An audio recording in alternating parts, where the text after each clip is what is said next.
पाकिस्तान को धमकियां दी जा रही हैं कि हम आप पर मॉर्टर गोले भी बरसाएंगे, हम आपके साथ लड़ेंगे भी और हम आपके साथ टिट फॉर टैट का अब हिसाब रखेंगे कि अब हम हालत जंग में हैं। मुझे लगता है कि भारत को तो अभी स्पेक्टेटर देखते रहना चाहिए। मुझे लगता है हिंदुस्तान को तो इस पर कुछ रिएक्ट करने की भी ज़रूरत नहीं है। तो सिर्फ देखना है कि आखिरकार ये कहाँ होगा कि साहब ये मर्ज की दवा और मर्ज किधर जाएगा। नाज़रीन किराम, इस वक्त ऐसा महसूस हो रहा है कि पानी सर पर से गुजर चुका है और अफगान तालिबान के कमांडर्स की तरफ से और बिलखुसूस उन कमांडर्स की तरफ से जो कि बॉर्डर्स के तमाम तर मामलात को देखते हैं, जो कि बॉर्डर्स के ऊपर तमाम तर जो कार्रवाइयां हैं उन्हें हेड करते हैं, उनकी तरफ से ना सिर्फ पाकिस्तान के हवाले से जो बाढ़ का मसला है उस पर एक इंतहाई एक्सट्रीम मौकफ अपनाया जा रहा है, बल्कि अब तो बात उससे भी आगे बढ़ चुकी है और पाकिस्तान को धमकियां दी जा रही हैं कि हम आप पर मॉर्टर गोले भी बरसाएंगे, हम आपके साथ लड़ेंगे भी और हम आपके साथ टिट फॉर टैट का अब हिसाब रखेंगे। अब मसला यह है कि जो इनके मकामी कमांडर हैं उन्हें ना तो कोई डिप्लोमेसी का पता है, ना ही उन्हें सिफारती महाज का पता है। वो तुर्कमेनिस्तान के साथ एक बंदे की हलाकत की बात डिस्कस करने गए, वहां पर जी बॉर्डर पे टैंक तक चल गए जी, क्योंकि मुज़ाकरात करने आते ही नहीं है, जंग लड़नी आती है,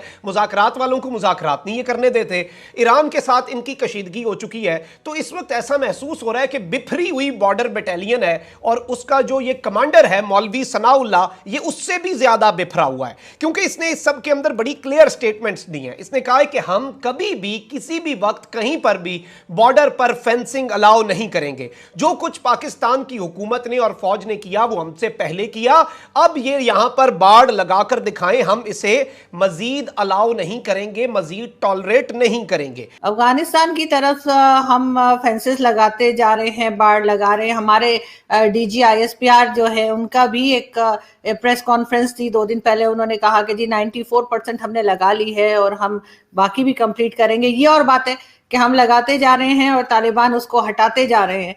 तो क्या देखते हैं आपके वहां पे भी 2 ग्रुप्स बने हुए हैं, तालिबान में भी एक हक्कानी ग्रुप है और दूसरा मुल्ला ब्रदर्स। तो इनमें अगर किसी किस्म का क्लैश होता है तो उससे जो है वो हिंदुस्तान और पाकिस्तान, आप समझते हैं कि कोई असरात आएंगे, किसी किस्म का कोई प्रॉब्लम हो सकता है? देखिए, ये तो वही पुरानी कहावत है ना कि मर्ज बढ़ता ही गया ज्यों ज्यों दवा की। तो ये जो तालिबान वाला मामला है ये तो कभी सॉल्व होने वाला नहीं है, क्योंकि इन्होंने अपनी एक हुकूमत तो एक बार कर ली। अब जैसे ही एक हुकूमत जो है इस्लामिक हुकूमत कायम हो जाती है, उसके बाद फिर आपस में ये तय करना होता है कि कौन बड़ा मौलाना है और कौन बड़ा इस्लामी है, कौन बड़ा मुसलमान है। जैसे ही जो बड़ा मुसलमान होगा वो दूसरे को काफिर कहेगा, वही जो है ना वो काफिर फैक्ट्री वाला जो अंदाज है। तो इसलिए अभी तो होड़ ये चलेगी कि इसमें भाई बड़ा मौलाना कौन है और काफिर कौन है। तो उसका जो है मेरे ख्याल से अब जो आप देख रहे हैं उसके वो इनिशियल सीड्स हैं, ये बीज जो हैं वो अब ढाल दिए गए हैं और अब इनकी जब फसल और लहलहाएगी तब और मज़ा आएगा। और उसके बाद फिर कुछ लोग मुल्ला बरादर को करेंगे, कुछ लोग खानी को करेंगे और एक बार फिर से सिविल वॉर शुरू हो जाएगा। अफगानिस्तान में तो होता ही यही रहा है, तो उसमें कोई नई बात नहीं है। जहाँ तक पाकिस्तान का ताल्लुक है उस पे तो मैं देख रहा हूँ कि साहब की पूरी तरह से सारे के सारे जितने भी हैं वो सब अफ़गानी मुत्तफ़िक़ हैं कि साहब की ये डूरंड लाइन तो हम मानेंगे नहीं, डूरंड लाइन मानेंगे नहीं। और उनकी आमदनी का ज़रिया हो गया है थोड़ा बहुत कि आप बाड़ लगाते जाइए और वो फेंसिंग खोलते जाएं और उसको फिर वो बेचेंगे। मेरे ख़्याल से ईरान में बेच लेंगे और वहाँ से पैसा कमा लेंगे। तो थोड़ा बहुत लाख 2 लाख डॉलर भी आएंगे तो उनका तो काम चलेगा ना। तो आपने यानी पाकिस्तान ने उनके लिए एक नया ज़रिया तजवीज़ कर दिया कि उस ज़रिए से वो थोड़ी बहुत अपनी जो इकॉनमी जो कि डूब चुकी है वो उसको थोड़ा सा रिकवर कर लें। हालांकि पाकिस्तान की भी हालात कुछ बहुत अच्छे नहीं हैं और अब तो पाकिस्तान वैसे भी आपने बताया था पिछली बार कि पाकिस्तान पहले तो तुर्की के पीछे पीछे चल रहा था, फिर तुर्की पाकिस्तान के पीछे पीछे चलने लगा और अब तुर्की जो है वो इंस्पिरेशन ले रहा है पाकिस्तान से। और उसने अपनी इकोनॉमी की ऐसी तैसी करके, अपनी करेंसी की ऐसी तैसी करके, और वो भी बास्केट केस होके और कुछ दिनों में पाकिस्तान के साथ लग जाएगा। तो अफ़गानिस्तान का तो जहाँ तक मामला है, ये जो इस्टेब्लिशमेंट पाकिस्तान का बहुत खुश हो रहा था कि साहब कि अब तो हमने बिल्कुल बाजी मार ली और अब हम तालिबान को भेज देंगे कश्मीर में, और कश्मीर हमारे बिल्कुल गोदी में आके गिरेगा। मुझे लग रहा है कि वो पूरा का पूरा मामला थोड़ा सा कहीं गड़बड़ हो गया दिखता है। और जहाँ तक भारत का सवाल है, तो मुझे लगता है कि भारत को तो अभी एज स्पेक्टेटर देखते रहना चाहिए।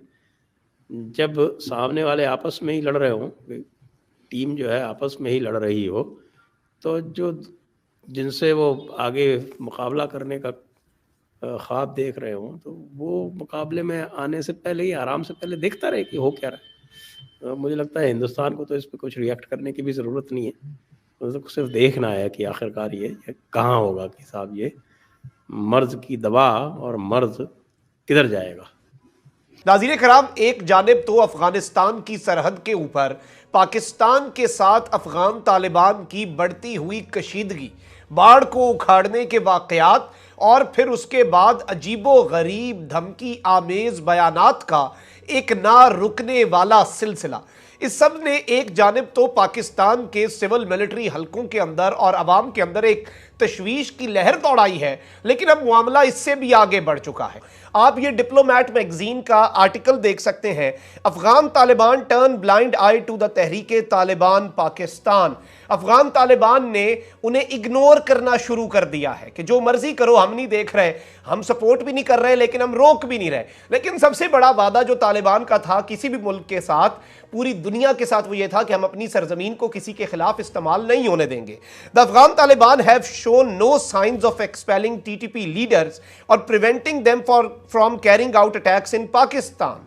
अफगान तालिबान ने कोई साइन नहीं दिखाया कि वो टीटीपी के लीडर्स को निकाले, बेदखल करे, या कम अज कम उन्हें रोके कि वो पाकिस्तान के अंदर हमले ना कर सकें। ये कैथी गैनन ने इसमें आर्टिकल लिखा है, even as Pakistan pushes a reluctant world to engage with Afghanistan new rulers. और एक ऐसे वक्त में जहां तक कि पाकिस्तान, पूरी दुनिया जो कि इस वक्त बड़ी रिलक्टेंट है तालिबान से बात करने से भी, पाकिस्तान उन्हें कह रहा है कि बातचीत करें, वहां पर इंसानी अलमिया जो है वो खत्म ना हो जाए। इस सब के अंदर इन्होंने जो क्लियरली बातें लिखी हैं वो बड़ी तशवीशनाक। 2020 की निस्बत 2021 में दहशतगर्दी में इजाफा हुआ है, तकरीबन 50% से ज्यादा। तो 2021 में दहशतगर्दी में और इसके वाकयात में इजाफे की वजूहात क्या हैं, ये एक बहुत बड़ा सवाल है कि अब हम हालत जंग में हैं। हालत जंग का लफ्ज़ उन्होंने इस्तेमाल किया है कि 9 दिसंबर के बाद कोई बातचीत नहीं हो रही टीटीपी से किसी तरह की भी, और जो शराइत उनकी तरफ से थी कुछ, वो किसी सूरत हम मान ही नहीं सकते थे। तो सब इस बात में मुत्तफिक हैं कि 2021 में दहशतगर्दी में इजाफे की वजह, पाकिस्तान में जो दहशतगर्दी में इजाफा हुआ है, इसकी वजह अफगानिस्तान को करार दिया जा रहा है, अफगानिस्तान की सूरत हाल को।